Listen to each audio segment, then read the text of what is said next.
Sir Babar Salim से कोई काम की बात मालूम नहीं हो सकी, अब बताएं उसका क्या करें। आतिफ उस वक्त सिद्दीकी साहब के ऑफिस में था। वो बोले अच्छी तरह खंगाल तो लिया है ना। आतिफ ने कहा जी सर, पाशा ग्रुप के अलावा एक दूसरी पार्टी से भी उसकी डील हुई थी, लेकिन उस पार्टी के किसी बंदे से वो वाकिफ नहीं। ये डील भी खबीस ने एक लड़की की वजह से की थी और अब उसे लड़की का भी अता पता मालूम नहीं। सिद्दीकी साहब बोले पार्टी के जिस फर्द से उसकी मुलाकात हुई है और जिसकी शक्ल से ये वाकिफ है, उसकी तस्वीर तो मुसव्विर से बनवा लेनी थी, शायद किसी अपने आदमी के सामने चढ़ जाएं, और नहीं तो लड़की के खद्दोखाल तो उसके बीमार जहन में लाजमी होंगे। आतिफ हंसते हुए बोला बजा फरमाया, उसे सिर्फ लड़की की शक्ल ही याद थी और उसकी तस्वीर मैं बनवा चुका हूँ, अब उसका क्या करें। सिद्दीकी साहब बोले तुमने खुद भी कुछ सोचा होगा।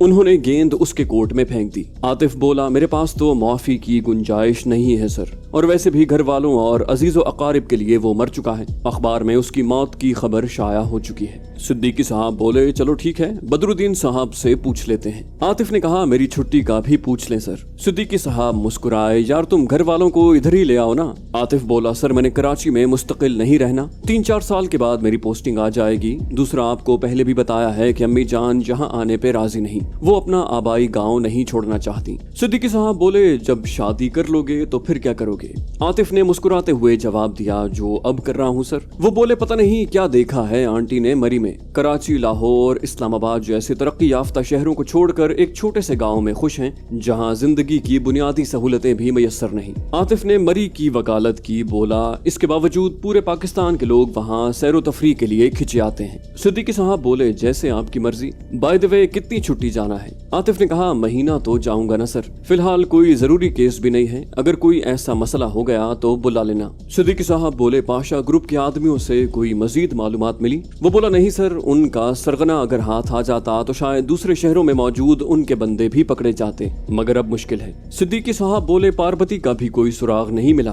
आतिफ ने कहा जी सर मेरा ख्याल है वो सरहद पार जा चुकी है। सिद्दीकी साहब बोले विक्रम से उमरकोट में मौजूद सरहद पार कराने वाले गाइड के बारे में जो मालूमात मिली थी। आतिफ ने कहा वो गिरफ्तार कर लिया गया है सर। वो बोले फिर पार्वती कैसे सरहद पार जा सकती है। आतिफ ने कहा वैसे मेरा अंदाजा ही था। वो बोले उसकी तस्वीर अखबार में दे दो। आतिफ ने कहा इसका कोई खास फायदा नजर नहीं आ रहा, औरत जात है, बुर्का लेकर आसानी से घूम फिर सकती है, अलबत्ता उसकी तस्वीर और बायोडाटा तमाम यूनिटों को भिजवा दिया है, पाकिस्तान में हुई तो कभी न कभी हाथ आ ही जाएगी। सिद्दीकी साहब बोले बहरहाल देख लेते हैं, जाते हुए राजा जीशान को अपनी ड्यूटियां समझा देना, तुम्हारे बाद ये सब कुछ उसी को संभालना पड़ेगा, और मैं जाकर बदरुद्दीन साहब को सारी सूरत हाल से आगाह करता हूँ। आतिफ जाने के लिए उठ खड़ा हुआ, ठीक है सर। कराची के इलाके कायदाबाद फ्लाईओवर के करीब धमाका।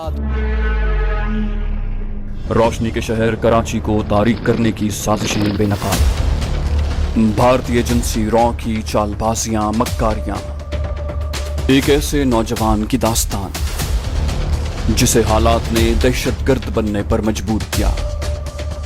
बदनाम ज़माना एजेंसी ब्लैक वाटर के गलीज धंधे, पाकिस्तानी ISI के कारनामे,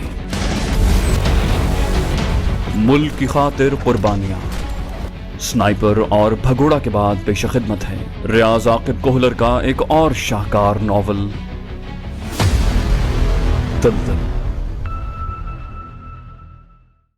पार्वती थोड़ी देर में ही फातिमा से घुल मिल गई थी। वडेरे के 2 ही बच्चे थे, फातिमा और उसका छोटा भाई तनवीर। फातिमा निहायत सादा, हमदर्द और दर्दमंद दिल रखने वाली लड़की थी। उसके दिल में गांव के वडेरे की बेटी होने का कोई एहसास नहीं था। पार्वती को उसने सारे हवेली की सैर करवाने के साथ तमाम मुलाजिमों और अपनी माँ से भी मिलवा दिया था। उसका भाई तनवीर घर में हाजिर नहीं था, वो शायद स्कूल गया हुआ था। अपना कमरा भी पार्वती को काफी पसंद आया। वडेरे ने घर वालों के सामने उसका तारुफ अपने दोस्त की बेटी के तौर पर करवाया था, इसलिए उसे किसी किस्म की बहानेबाजी की जरूरत नहीं पड़ी थी। उस वक्त वो फातिमा के साथ उसके कमरे में बैठी हुई थी कि दरवाजा खोलते ही एक लड़का अंदर दाखिल हुआ। पार्वती उसे देखते ही पहचान गई कि वो फातिमा का भाई होगा। कद काठ में वो स्कूल की बजाय कॉलेज का स्टूडेंट दिखाई दे रहा था। बाजी में वो फातिमा को कुछ कहने लगा था कि उसकी नजर बहन के साथ बैठी पार्वती पे पड़ी और वो झिझक कर खामोश हो गया। उसे देखते ही फातिमा चहकी, आओ तनवीर, इनसे मिलो, ये तुम्हारी उस्तानी हैं, शहर से तुम्हें इम्तिहान की तैयारी करवाने आई हैं। वो आहिस्तगी से बोला, सलाम मैडम।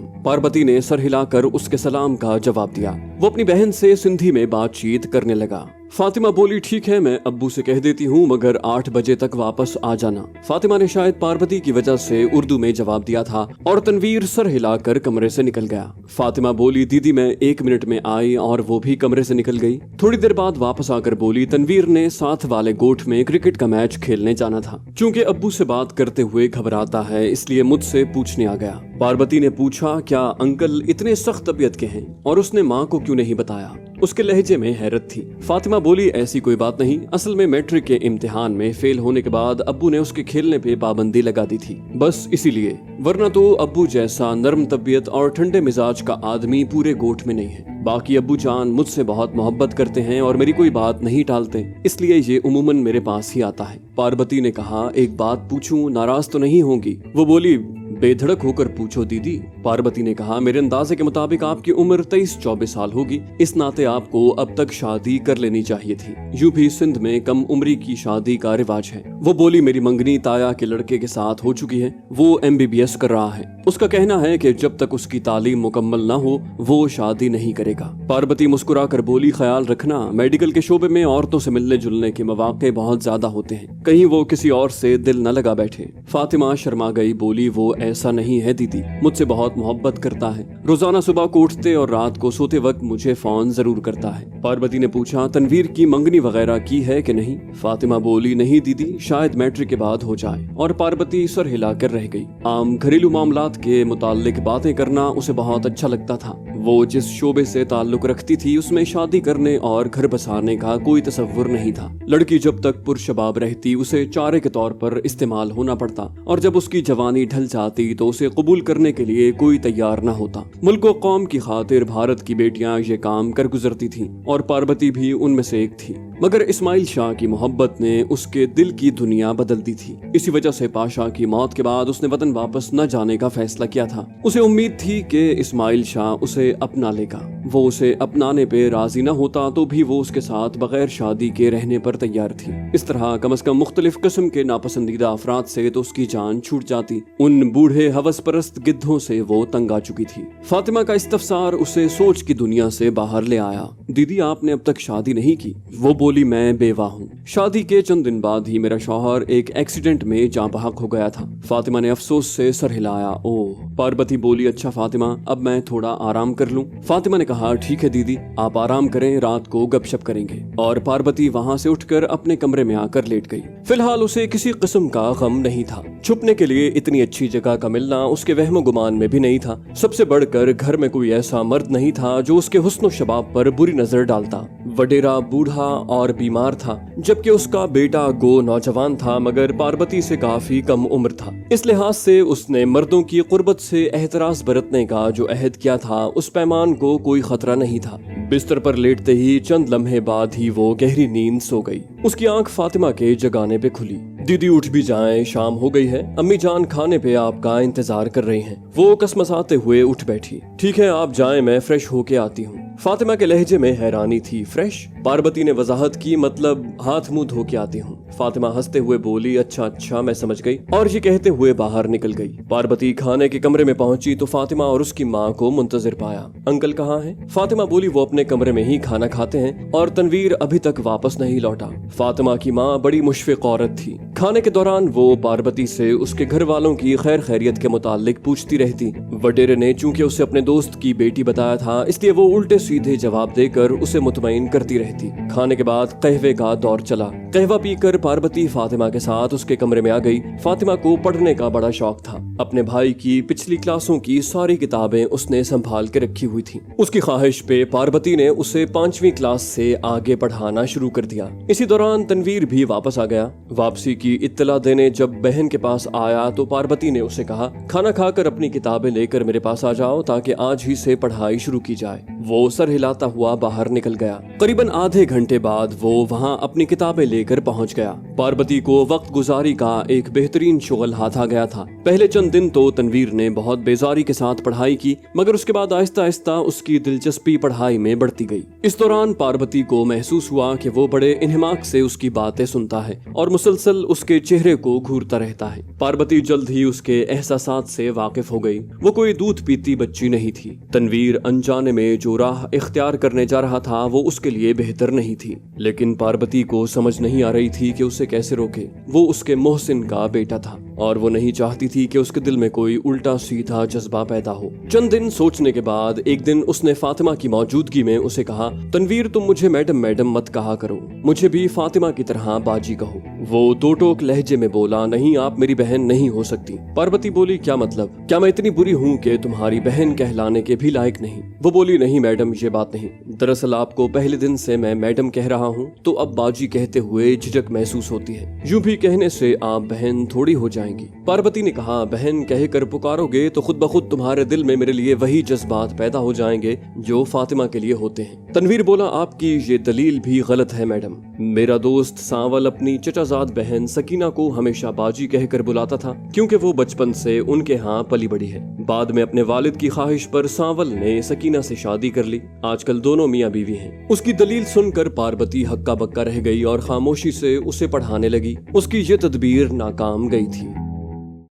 पार्वती के दिन वहाँ बहुत अच्छे गुजरने लगे। कभी कभी तो उसे वो घर छोड़ देने के ख्याल से वहशत होती और वो अजीब किस्म के ख्वाब देखती, लेकिन ये सारे उसके परागंदा ख्यालात थे। तनवीर की पढ़ाई भरपूर तरीके से जारी थी। पार्वती का ख्याल था कि वो इस दफा अच्छे नंबरों से पास हो जाएगा। वो इंग्लिश में काफी कमजोर था, बाकी मजामीन में वो इंग्लिश की निस्बत बेहतर था। पार्वती के लिए सबसे ज्यादा मुश्किल मजामीन सिंधी और इस्लामियात थे, जिनमें तनवीर यूं भी खासा बेहतर था। इसलिए पार्वती ये दोनों मजामीन पढ़ाने से बच गई थी। तनवीर पार्वती की हद से ज्यादा इज्जत करता, लेकिन उसकी मौजूदगी में पार्वती काफी बेचैनी महसूस करती और उसकी वजह उसकी आंखों में नजर आने वाली वो बेपाया चाहत थी जो पार्वती को देखते ही उसकी आंखों में उमड़ आती। यही वजह थी कि पार्वती पढ़ाई के अलावा उससे कोई फालतू बात न करती। उसकी कोशिश होती कि उसे पढ़ाते वक्त फातिमा मौजूद रहे, लेकिन तनवीर ने कभी अकेले में भी किसी नाजेबा हरकत का इर्तिकाब न किया था। पार्वती खुद भी मर्दों की बहुत ज्यादा मिजाज आशना थी।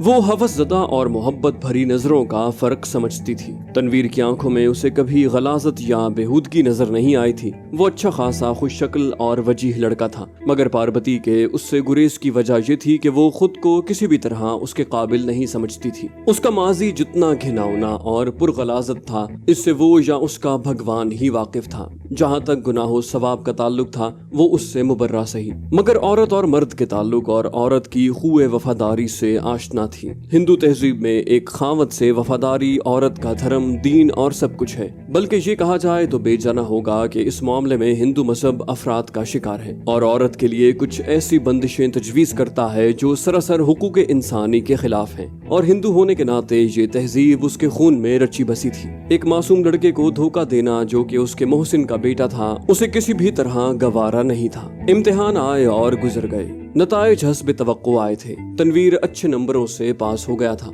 मैट्रिक में कामयाबी के बाद उसने फर्स्ट ईयर में दाखिला ले लिया। हस्ब मामूल उसकी ट्यूशन जारी थी। पार्वती के घर छोड़ देने के दिन करीब आ गए थे। एक दिन उसने इस बात का जिक्र फातिमा से किया जबकि तनवीर साथ ही बैठा पढ़ रहा था। ये जानकारी उसे रास न आई। वो बीमार पड़ गया और 2 दिन मुसलसल पढ़ने के लिए ना सका, मगर पार्वती जानबूझकर उसकी अयादत के लिए जाने से गुरेज करती रही। वो चाहती थी कि तनवीर के दिल में उसके लिए नफरत पैदा हो जाए या कम से कम वो मोहब्बत ही खत्म हो जाए जिसे पार्वती की जहां दीदा नजरों ने भांप लिया था। तीसरे दिन जब फातिमा की ज़बानी उसे पता चला कि तनवीर की हालत काफी तशवीशनाक है और वो अपनी मैडम को बहुत ज्यादा याद कर रहा है, तो बादल नखास्ता उसके कदम तनवीर के कमरे की तरफ बढ़ गए। फातिमा भाई के सरहाने बैठी थी, उसे देखते ही खड़ी हो गई। उसने पूछा, तनवीर की तबीयत कैसी है? फातिमा बोली, बुखार उतर नहीं रहा दीदी। उसके लहजे में छुपी तशवीश उसे लर्जा गई। कुर्सी लेकर उसके करीब बैठते हुए पार्वती ने उसके माथे पर हाथ रखा। बुखार की शिद्दत से माथा जल रहा था।